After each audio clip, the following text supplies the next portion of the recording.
नमस्कार। मैं ज्योतिष शास्त्री रमेश चौबे उपस्थित हूं आपके समक्ष विवाह करने के पूर्व त्रिबल शुद्धि को लेकर के।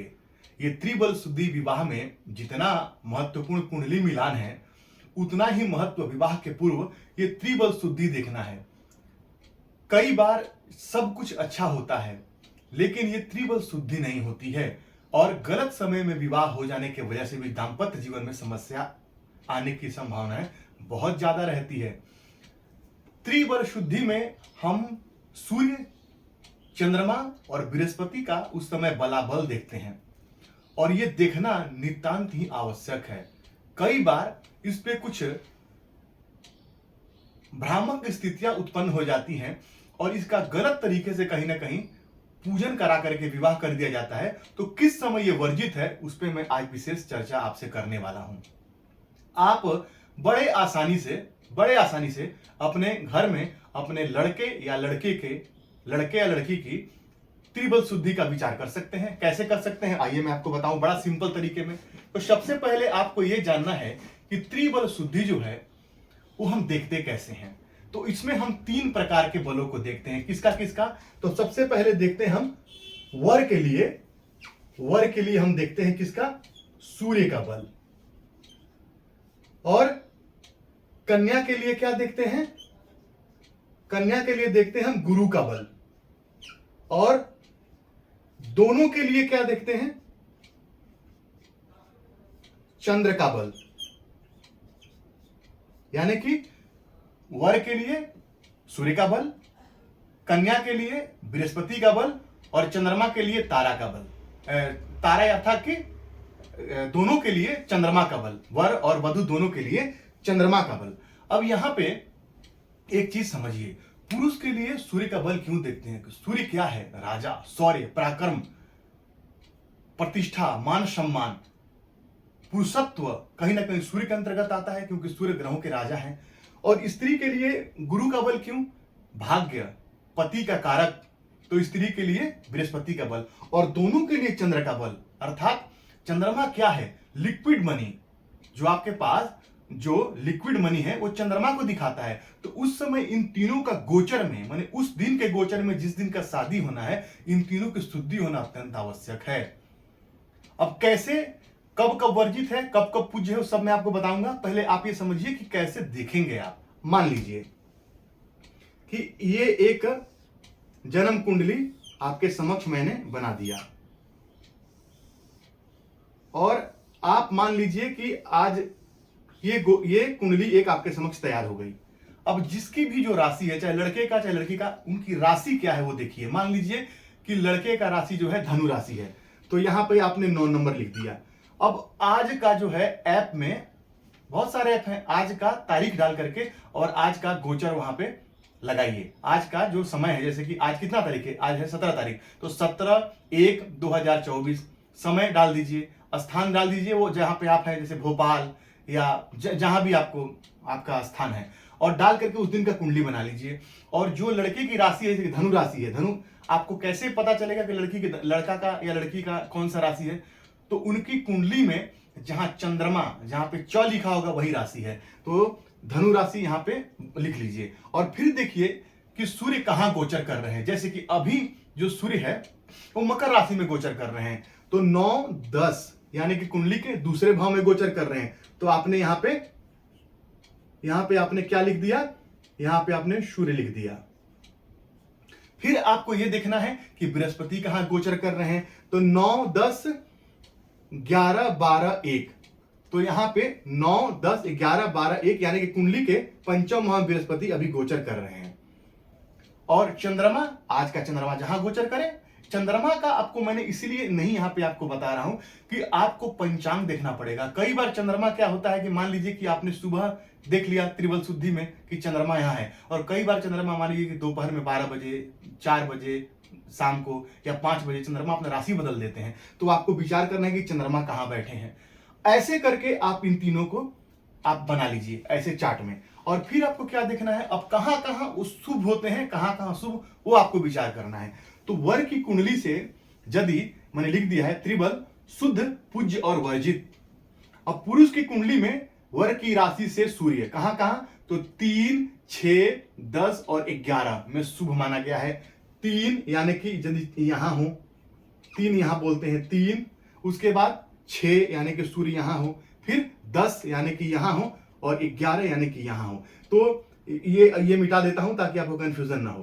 तो यहां पे जो है वो शुभ माना गया है। कहां कहां, तीसरे में, छठे में, यहां पे लिख दूं सूर्य, यहां पे सूर्य, यहां पे सूर्य और यहां पे सूर्य, यहां पे शुभ माना गया है।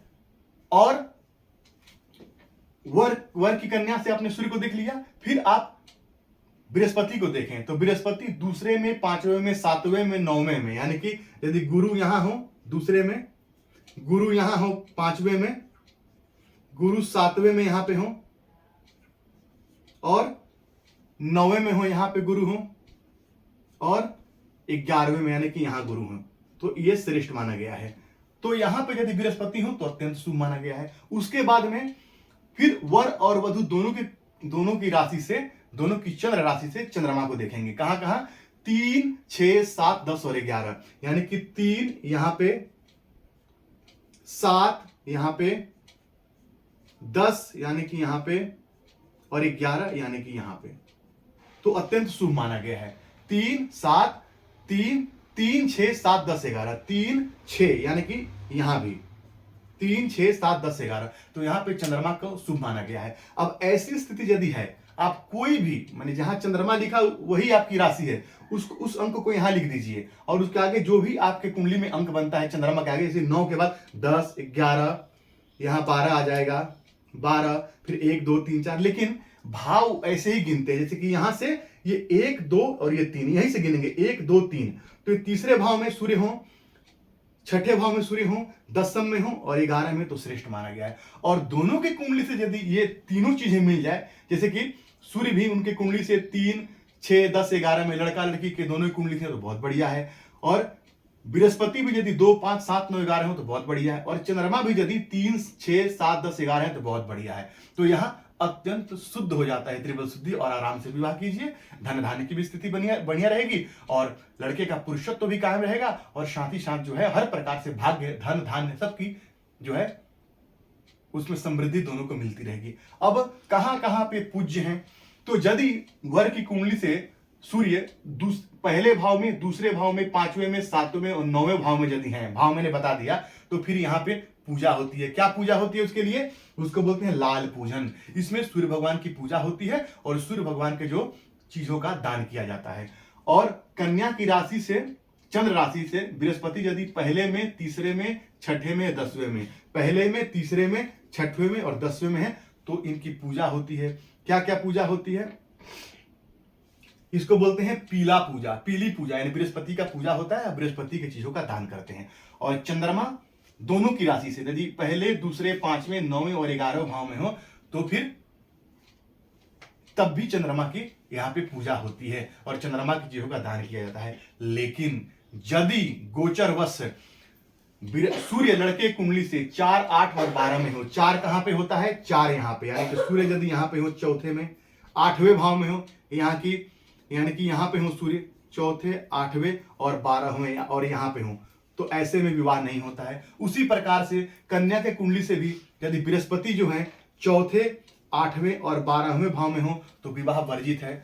और वैसे ही चंद्रमा के लिए चौथे, 8वें और 12वें भाव में है, और यदि आपने शादी कर लिया, यकीन मान के चलिए परेशानियों का सामना करना पड़ेगा। दाम्पत्य में भी परेशानी आ सकती है, धन धान को लेकर परेशानी आ सकती है, और बहुत प्रकार की परेशानियां ऐसे में आ जाती हैं। तो जब भी आप विवाह करते हैं, मैं अभी आपको एक सिस्टमेटिक वे में बताते चल रहा हूं। जैसे इसके पहले मैंने आपको क्या बताया था, घात चक्र विचार, घात चक्र विचार भी देखना जरूरी है, और वैसे ही त्रिबल शुद्धि भी। इसीलिए कैसे भी अपने से फटाफट विचार करके कई लोग डिसीजन ले लेते हैं, ऐसे मत लीजिए। किसी प्रबुद्ध ज्योतिषी या जानकार किसी पंडित से सलाह लीजिए, पंडित जी आपको बताएंगे इसके विषय में। आपने घात चक्र देख लिया, आपने त्रिबल शुद्धि देख लिया, और उसके बाद विवाह का अपना दिन निकाला और आपने अपना विवाह वहां पे। अब इसी में वो सब चीजें काम आती है। जैसे कि मान लीजिए कि कोई लग्न किसी के लिए मैंने खराब बताया है, पिछले में मैंने लग्न खराब बताया, ये धनु के लिए धनु लग्न खराब बताया मैंने, तो वहां पे क्या करना है, अब उस लग्न में विवाह नहीं करना है। अब मान लीजिए कि वहां पे लग्न भी आपने यदि धनु लग्न में विवाह कर लिया, त्रिबल शुद्धि नहीं हुई या इन चीजों का आपने ध्यान नहीं रखा, तो फिर ये विवाह के लिए समस्याओं का कारण है। लोग बोलते हैं कुछ नहीं होता है, जब होता है तब पता चलता है कि बहुत कुछ होता है। इसलिए इन चीजों को अनदेखा मत कीजिए और सही डिसीजन लीजिए, किसी सही जानकार व्यक्ति से आप विवाह का सही मुहूर्त निकालिए और तब विवाह कीजिए और देखिए जीवन कितना मंगलमय हो जाएगा। तो यकीन है त्रिबल शुद्धि आपको समझ में आया है। इसका स्क्रीनशॉट ले लीजिए, इसको लिख के रख लीजिए, आपके काम आने वाला है। तो यदि आपको मेरी बातें अच्छी लगी तो मेरे चैनल को लाइक और सब्सक्राइब जरूर कीजिए और मुझसे व्यक्तिगत संपर्क करना चाहते हैं दिए गए नंबर पे मुझे कॉल कीजिए। आपका दिन मंगल हो, इसी मंगल कामना के साथ आज के लिए इतना ही। नमस्कार।